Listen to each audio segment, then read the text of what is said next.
या भारतात जगाचा पोशिंदा माया शेतकरी बाप जगला पाहिजे आणि त्याच्या मनगुटीवर त्याची नड्डी पिसकून जगणारे अनेक लोक त्याच्या भरोशावर मतदान घेतात आणि ज्या छत्रपतीचं नाव घेऊन छत्रपतीचं नाव बदनाम करतात असे लोक सत्तेत बसले आहे। आणि आता हे आंदोलन बच्चूभाऊ कडूंनी शेतकऱ्यांना न्याय मिळावा, या देशातील दिव्यांगांना न्याय मिळावा म्हणून राष्ट्रसंत तुकडोजी महाराजांच्या पावनभूमीतून जे रणसिंग फुकला आहे त्याच्याबद्दल मी बच्चूभाऊंना खूप खूप शुभेच्छा देतो। पण हे सरकार इतकं मुर्दाड आहे का हे हाल्या जागे येणार नाही, कारण आता माजून टर आहे आणि यायच्या सीटा जास्त आल्यामुळे हे सध्या हवेत आहे। आणि जायच्या भरोशावर म्हणजे बच्चूभाऊंकडे आत्ता मी एक प्रश्न घेऊन गेलो होतो विधानसभेच्या अगोदर। हे देवाभाऊ आहे बाराहाती माझ्यासोबत आले, शेतकऱ्याचे गोरगरिबाचे पैसे घेऊन एक बँक डुबली वर्धेची आणि ते बँक जवळपास 40 करोड रुपये गोरगरिबाचे घेऊन डुबली। तर त्याचा प्रश्न घेऊन गेलो होतो बच्चूभाऊनं लगेच वर्धेच्या SP कलेक्टरले फोन केला, सगळ्याच नेत्याले मी फोन करायला लावले। तर 6 महिन्यात त्या बँकवर जप्ती आणली, तिच्या बंद्या प्रॉपर्ट्या सील केल्या आणि आता त्याचे लिलाव लागणार आहे लगेच, आणि लिलाव लागून जे पैसे जमा होईल त्या सर्व पैशातून गोरगरिबाचे पैसे वापस भेटन। ठीक आहे, आणि त्याच्यासाठी एका झटक्यात फोन लावला। ठीक आहे, कोणतेही ठीक आहे तिथं बा नंतर पाहू, ठीक आहे उद्या या असा विषयच नाही। म्हणून या महाराष्ट्रामध्ये अपंगांना 1% आरक्षण असो का इथं दिव्यांगासाठी मंत्रालय असो, ह्या साऱ्या गोष्टी बच्चूभाऊने करायला लावल्या। आज शेतकऱ्यासाठी आजच नाही तर बच्चूभाऊ जेव्हा ठीक आहे या चळवळीशी जुळले तेव्हापासून त्यांनी शेतकऱ्यासोबत राहिले। आता तर हे सरकार इतकं बदमाश आहे का देवाभाऊनं इलेक्शनच्या प्रचार सभेत मोठी घोषणा केली होती का शेतकऱ्याची कर्जमाफी करू आम्ही सत्तेत आल्यावर, 7/12 कोरा करू, पण हे कोरा करणार नाही। आणि आता तर विषयच राहिला नाही आहे, लाडक्या बहिणीचे बी पैसे गायब करणार आहे। आणि तुम्हाला 1 रुपयात विमा होता ना, 1 रुपयाचा विमा बी बंद केला। आता देवाभाऊ म्हणते आम्ही दुसरी काहीतरी व्यवस्था पाहू, अजून काही व्यवस्था आणली नाही। शेतकऱ्याले पीक विमा होता, तो पीक विमा बी 1 रुपयाचा काढून टाकला। बरं हे सरकार इतकं बदमाश आहे, केंद्रातलंही तसंच राज्यातलंही तसंच। यायनं साल्यानं का केलं, यायनं उद्योगपत्याचं मी आता तोच अभ्यासच करून राहिलो होतो, आता मी प्रत्येक वेळेस पाहतो म्हणजे इथून 2 वर्षाच्या अगोदर 3.5 लाख करोड रुपये कर्ज उद्योगपत्याचं माफ केलं, त्याला राईट ऑफ म्हणते। मग मागच्या वर्षी पाहिलं 10.5 लाख करोड, आता तर हद झाली 16,35,000 करोड रुपयाचं कर्ज उद्योगपत्याचं। मुक्या अन्या ते एक अडाणी त्याच्या मागं मोदीच्या मागं लंगलंग फिरत राहते। ठीक आहे, त्याचं कर्ज माफ केलं, काही चोर उठून पळाले। ठीक आहे, मग तो नीरव मोदी असो, म्हणजे मोदी नावात का प्रॉब्लेम आहे का माहीत, तो ललित मोदी असो, मेहुल चोक्सी, हे पुरे भारताचे पैसे घेऊन पळाले आणि इंग्लंडमध्ये जाऊन बसले आहे। हे आपल्या गोरगरिबाचे पैसे घेऊन यायचं कर्ज माफ करता येते, पण आमच्या शेतकरी बांधवाचं खूप झालं तर 1.5 लाख करोड कर्ज संजी शेतकऱ्यावर, पण शेतकऱ्याचं कर्ज माफ करायला यायच्यापाशी पैसे नाही आणि त्या शेतकऱ्याला कर्जमाफी भेटली पाहिजे म्हणून आंदोलन चालू आहे। या आंदोलनाला माझा पाठिंबा आहे म्हणून मी इथं आलो। शेतकऱ्याचं पोट आहे, ज्याची जळते त्याला कळते। ठीक आहे, ज्याची जळतच नाही त्याला का शेतकऱ्याच्या भावना कळ, आणि म्हणून हे सरकार काही शेतकऱ्याच्या बाजूचं नाही आहे। आता हद झाली, मोदी साहेबांना हमी भाव जाहीर केले माहिती आहे का। बरं आमच्या देशात अशी व्यवस्था नाही का शेतकऱ्याचे हमी भाव जाहीर केल्यावर शेतकऱ्याच्या मालाले हमी भावात जर भाव नाही भेटला तर का करायचं, तर त्याचे म्हणते का तुम्ही नाफेडले का, मग तुरी नाफेडले नाही इकाले तर नाफेडवाले म्हणते बारदाना नाही आहे। आणि सिमेंटच्या रोडवर टाकायला साल्या ट्रकनं बारदाना येते. म्हणजे एवढे दुनियाभराचे नौटंकीबाज करते म्हणे एका सातबाऱ्यावर एकच ट्रॅक्टर कापूस घेता येते. म्हणजे इतके बदमाश आहे. हमी भाव जाहीर करता कायच्यासाठी मग? आता तांदूळ आहे ना, तांदूळ आता त्या भंडाऱ्या गडचिरोलीमध्ये एकच पीक पिकते जी तांदूळाचं. त्या तांदूळावर किती भाव वाढवले मोदीने माहित आहे का? 69 रुपये. मी म्हणलं बरं आपल्या सोयाबीनवर किती भाव वाढ केली माहित आहे का? 8%. 8%. सोयाबीनवर हमी भावावर 8% वाढ केली आणि महागाईचे दर 9 न 10% आहे. आपलं पोट्ट जगन कसं? म्हणजे मागच्या वर्षीची चप्पल 100 रुपयाची भेटायची ती 110 रुपयाची भेटून राहिली आणि हे भाव देऊन राहिलं 8%. आमच्या मालाले भाव हा कमीत कमी सोयाबीनले 10,000च्या वर पाहिजे आणि कापसाले भाव जोपर्यंत आम्हाला 15,000 भेटत नाही तोपर्यंत आमचा मायबाप सुखी होणार नाही. आणि आम्हाला एवढा भाव दिला तर सालेव म्हणा तुमच्या डाटात बी कटोरं घेऊन फिरणार नाही. बरं आता पुन्हा एक प्रश्न आहे. आम्ही डिमांड भरलाय, जायले नवीन विहिरी भेटल्या, नवीन विहिरी खोदल्या, त्यानं डिमांड भरली आहे महावितरणकडं. बरं डिमांड भरले तर 3-3 वर्षापासूनचे डिमांड भरले त्याले अजिबात हे सरकार म्हणते आता तुम्हाला इलेक्ट्रिक लाईन भेटणार नाही, तुम्ही सोलर घ्या. अबे पण आम्हाला नाही घ्यायचं सोलर. तुम्ही जबरदस्ती कायले करून राहिले सोलर घ्यायची? आमच्या लोकायले सोलर नाही घ्यायचं आहे. आम्ही डिमांड इलेक्ट्रिक लाईनचं भरलाय, आम्हाला लाईन द्या. तर ते म्हणते जबरदस्तीनं सोलर घ्या. हे कोणती जबरदस्ती आहे? म्हणजे शेतकऱ्यावरच जबरदस्ती, दुसरं कोणी यायला सापडत नाही. म्हणून हे जे शेतकऱ्याचे मुद्दे आहे, अनेक मुद्दे आहे.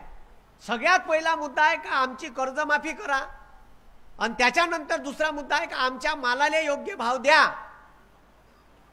हे जोपर्यंत देणार नाही ठीक आहे हे आपल्या मनगुटीवर असंच बसून राहील. शेतकऱ्याचं रक्त पिणारं सरकार आहे आणि हे काही ठीक आहे ऐकायच्या मनस्थितीत नाही आहे, कारण याच्या शिटा आरपार आल्या आहे. ठीक आहे. आणि आपण आपल्याच लोकांना निवडून दिलं आहे, आता कराव का? आहे का नाही? मग आता बच्चू भाऊ सारखे लोक आंदोलन करते, मायासारखा माणूस उभा राहते. ठीक आहे आंदोलन करण, पण आंदोलनाले सर्वसामान्य शेतकऱ्याचा पाठिंबा भेटला पाहिजे. मी बच्चू भाऊच्या पाठीशी उभा आहे तसं तुम्ही सर्वांनी बच्चू भाऊच्या पाठीशी उभं राहा. आणि बच्चू भाऊ तुम्ही काळजी करू नका, या महाराष्ट्रातली पूर्ण जनता तुमच्या पाठीशी आहे आणि या सरकारले आपण कर्जमाफी केल्याशिवाय जाग्यावर आणू नाही. बच्चू भाऊ तुम आगे बढ़ो, बच्चू भाऊ तुम आगे बढ़ो.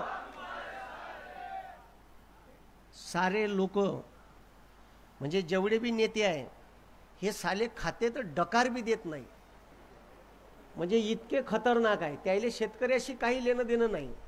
त्याले लगेच एखादी जागा सांगा सरकारची शहराच्या बाजूची, कशी तिथं डल्ला मारायचा, पण शेतकऱ्यासाठी काहीतरी केलं पाहिजे अशी व्यवस्था या विदर्भात नाही तयार केली. आणि म्हणून आमच्या विदर्भातला शेतकरी मागं आहे आणि या शेतकऱ्याचं कुठंतरी भलं झालं पाहिजे. या शेतकऱ्याला न्याय भेटला पाहिजे. आमचा कांदा निघन तर भाव पडन, आमचं सोयाबीन मार्केट लिन, सोयाबीनचे हमी भाव 4,892 रुपये होते आणि आम्ही मार्केटले न्याव तर साल 4,500 आणि 4,000 सोयाबीन विचारायला तयार नाही. हां आता हमी भाव या वर्षीचे लिहून आणले मी. ठीक आहे. आता तुरीवर 450 रुपये वाढवले फक्त. किती रुपये क्विंटल मागं? 450. आणि आमची सोयाबीन तूर त्या भावातही जात नाही. जाते का? हमी भाव फक्त नावाले आहे. मग असं काही तर करा का कमीत कमी तुम्ही हमी भाव ठरवतात आमचा माल आणि एकच मायबाप आहे कास्तकार जो त्याच्या मालाचे भाव तो ठरवू शकत नाही. साला ह्या टेबल बनवून हे माहीतचं ढोबर जो बनवते त्याचे भाव तो ठरवते का ह्या 2,000 लिकाचा का 5,000 लिकाचा. पण आमच्या कास्तकारीचे भाव आमचे भाव आम्हाला ठरवता येत नाही. कोण ठरवून देते? पंतप्रधान ठरवून देते, कृषी मूल्य आयोग ठरवून देते. म्हणून या देशातल्या शेतकऱ्याच्या पाठीशी जो उभा राहील त्याच्या पाठीशी सर्वसामान्य लोकांना उभं राहिले पाहिजे. आणि म्हणून आता मी अनेक लोक माझ्याकडे प्रश्न घेऊन येते, अनेक प्रश्न येतात. ठीक आहे, आता शेतकऱ्याचं वीज बिल माफ केलं बरोबर इलेक्शनच्या अगोदर. ठीक आहे, आता त्या वीज बिलाची थकीत एवढी होऊन राहिली का आता सरकार म्हणते हे बंद करून टाकू, आपण प्लॅनिंग मध्ये आहे. म्हणजे बरोबर इलेक्शनच्या टायमात शेतकऱ्याचं तेवढं बिल ठीक आहे माफ केलं. आणि आता जसं ठीक आहे अंगावर येऊन राहिलं रे बा, आता लाडक्या बहिणीचे बी गायब करणार आहे. लाडक्या बहिणीचे पैसे दिले आणि बंद करून टाकणे. ठीक आहे, भाचे लंगलंग फिरत आहे, त्याला नोकऱ्या नाही आहे. ठीक आहे, आणि जवाई वावरात स्प्रिंकलरचे पाईप उचलू हैराण आहे. आमच्या कास्तकाराले 24 तास लाईन पाहिजे. साले हे 3 दिवस दिवसान 3 दिवस रात्री देते. रात्री 2:30 वाजता वावरात स्प्रिंकलर पलटवाले जा. अरे जगाचा पोशिंदा आम्ही ढोरं डुकरं होय का? आम्ही माणसं आहे, कास्तकार आहे. कास्तकार आहे म्हणून त्याची काही व्हॅल्यूच नाही या देशात. तू साल्या रात्री 2:30 वाजता जा स्प्रिंकलरचे पाईप चण्यात पलटवाले. हा, मग आम्हाला 24 तास लाईन पाहिजे. तर लाईन कोणाले? उद्योगपत्याले आहे, कास्तकाराला लाईन नाही आहे. आमच्या वावरात रोई येईन, डुकरं येईन रात्री. आमच्या वावरात वाघ येईन. आता त्या मांग ह्या शिंदेबाईले चंद्रपूर जिल्ह्यात एका दिवशी 4 बायावर हमला केला. 4ही बाया मेल्या, 4ही बाया मेल्या एकाच दिवशी. आता मला सांगा, वाघ यायचा येऊन राहिला आमच्या वावरात, तिकडून साला करंट लावला आणि मेला तर कास्तकार जेलमध्ये. अबे पण तुया वाघ होय, तू बांधून ठेव तुया खुट्याले, माया वावरात येऊन राहिला ना तो. आता जंगली जनावरांचा एवढा त्रास झाला आहे शेतकऱ्याले, मग एक तर कुंपण तरी लावा तुमच्या जंगलाच्या बाजूनं, ते बी नाही. कास्तकाराच्या दुनियाभराच्या समस्या आहे, पण सरकार ऐकायला तयार नाही. सरकार मस्त मशगूल आहे. आणि हे कसं सरकार आलं हे तुम्हाला माहीत आहे. ठीक आहे, आता या देशात कशा पद्धतीनं इलेक्शन झालं. ठीक आहे, डाटा मागितला तर इलेक्शन आयोगाची चापलुसी कोणी भलतंच करून राहिलं. आकडेवारी भलतीच सांगते. ठीक आहे, म्हणते खोटे बोलते, उत्तर आहे नाही. म्हणून जो माणूस शेतकऱ्याच्या हिताचा बोलन, जो माणूस गोरगरीब कष्टकऱ्याच्या बाजूने उभा राहील, जो माणूस दिवांग्याच्या बाजूने उभा राहील, अशा बच्चू भाऊच्या माग आपण सर्वांनी ठीक आहे छाती ठोकपणे उभं राहिलं पाहिजे. म्हणून मी तर बच्चू भाऊच्या आंदोलनाला पाठिंबा द्यायला आलो. ठीक आहे, आज आमच्या पार्टीचाही वर्धापन दिन आहे, पण मी तिथं गेलो नाही. ठीक आहे, मी इकडं आलो कारण त्याच्यापेक्षा हे महत्त्वाचं काम होतं. ठीक आहे, कारण मी कास्तकाराचं पोट्ट आहे, माझा बाप कास्तकार आहे, मी शेती करतो. ठीक आहे, म्हणून मला साऱ्या उठारेटा कास्तकाराचा माहीत आहे का कुठं दुखते. आणि जेव्हा एवढी मेहनत करून जर त्याला भाव नसन भेटत तर त्या कास्तकारानं पुरीचं लग्न कसं करायचं, पोट्ट्याचं शिक्षण कसं करायचं. अरे 12वी पास झालं पोट्ट, 10वी पास तर 1.5 लाख न 2 लाख रुपये फी आहे जी, कुठून भरायची त्यानं. हा, कवा कवा गाडीत पेट्रोल टाकायला पैसे नाही राहत. त्या शेतकऱ्यानं करायचं का, व्यथा मांडायची कोणापाशी. बरं नेत्यापाशी जाव तर नेते टिंगल उडून देते. कास्तकाराची कोणताही मुद्दा घेऊन गेले तर वेळ देणार नाही, वेळ दिला तर वेळ मारून नेते. म्हणून हे लक्षात घ्या का असे नेते फार कमी होतात बच्चू भाऊ सारखे. म्हणून मी आज बच्चू भाऊच्या पाठीशी आहे, बच्चू भाऊच्या सोबत आहे आणि या आंदोलनाला माझा पाठिंबा आहे आणि तुमचाही पाठिंबा असाच राहू द्या. ठीक आहे, हे आंदोलन यशस्वी झाल्याशिवाय राहणार नाही. ठीक आहे, मी जमलं तर वर्धेत चालू करतो. ठीक आहे, हे महाराष्ट्रभर पेटलं पाहिजे. यायच्या बुडाले आग लावा लागते, असे ऐकत नाही हे. ठीक आहे, असे नाही ऐकत हे. यायच्या बुडाले जोपर्यंत आग लागत नाही हे आंदोलन महाराष्ट्रभर पेटणार नाही, तोपर्यंत हे जागे होणार नाही. मागं एक आंदोलन केलं होतं मी त्या कॉन्ट्रॅक्ट भरतीच्या विरोधात. ठीक आहे, तर आंदोलन बी तसंच. मग म्या काय केलं, पहिले मोर्चा काढला 10,000 पोट्ट्याचा, सरकार ऐकायला तयार नाही. मग 4 दिवस 6 दिवस बसलो धरणे आंदोलन, ऐकलं नाही. मग कायचं म्या आणले ठीक आहे गॅस सिलेंडर सगळ्या पोट्ट्याले दिले दुकानं टाकून. मोदी चायवाला, रिकाम टेकडा चिवडा सेंटर, बेरोजगार पकोडावाला, आणि तिथं लावले मोदीचे कार्टून, देवाभाऊचं कार्टून, एकनाथ भाऊचं कार्टून, अजित भाऊ दिल्ले पेलून.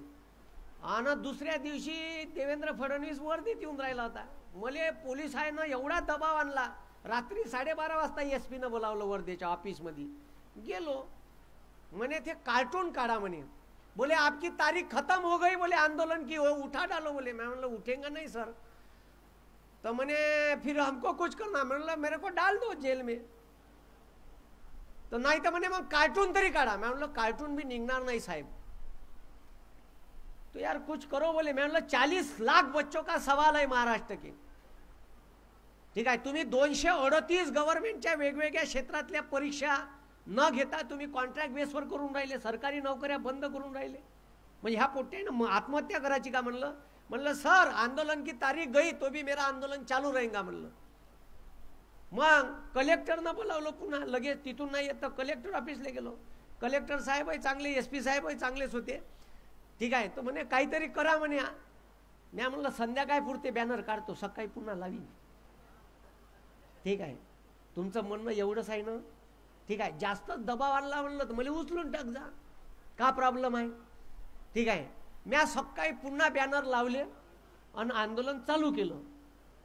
आणि मग झालं मी गांधी पुतळा असा समोर हाय टाकायला गेलो, तेवढ्या वेळात पोलीसवाले आले आणि माझे कार्टून फाडून टाकले.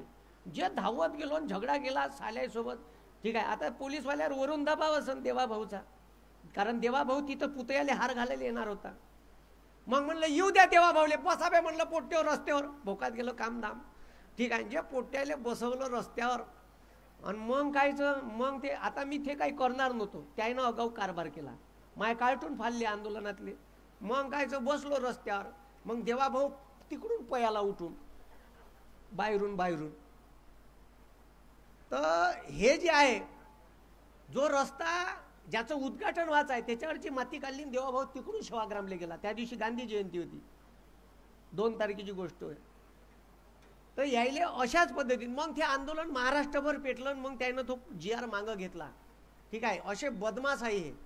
ठीक आहे, तर हे ठीक आहे आंदोलन महाराष्ट्रभर पूर्ण ठिकाणी पेटायला पाहिजे. यायनं जे घोषणा केली सब फोकणाडे आहे, म्हणजे दाढीवाल्यापासून फोकणाड्यात आणतात हे लंबाल्या. ठीक आहे, तिथपासून तर इथपर्यंतच्या दाढीवाल्यापर्यंत फोकणाड्याच आहे पुऱ्या. ठीक आहे, शेतकऱ्याची कर्जमाफी बोलले ते दिली का नाही. 2 कोटी रोजगार थोय नाही.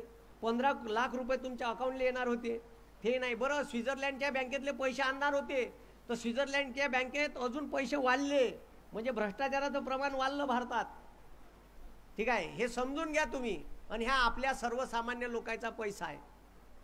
ठीक आहे, बँका भारतामध्ये 26 नॅशनलाइज बँका होत्या, मोदीनं 12 ठेवल्या फक्त. किती ठेवल्या. इंदिरा गांधीनं बँका राष्ट्रीयकरण केल्या होत्या. कायच्यासाठी, गोरगरीब कष्टकरी शेतकऱ्याला कर्ज भेटलं पाहिजे. आणि ह्या बापू इकाले काढून राहिला. म्हणून आपण अशा लोकांच्या मागं राहा जे लोक शेतकरी.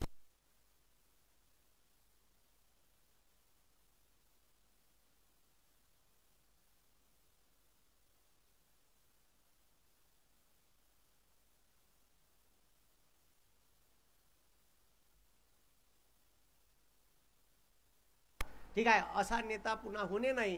ठीक आहे, ते ज्या बाजून लढून राहिले, ठीक आहे, त्याची बाजू आपण अजून भक्कम करायला पाहिजे. आणि आम्ही ठीक आहे लगेच काही दिवसात वर्धेत हे आंदोलन करतो.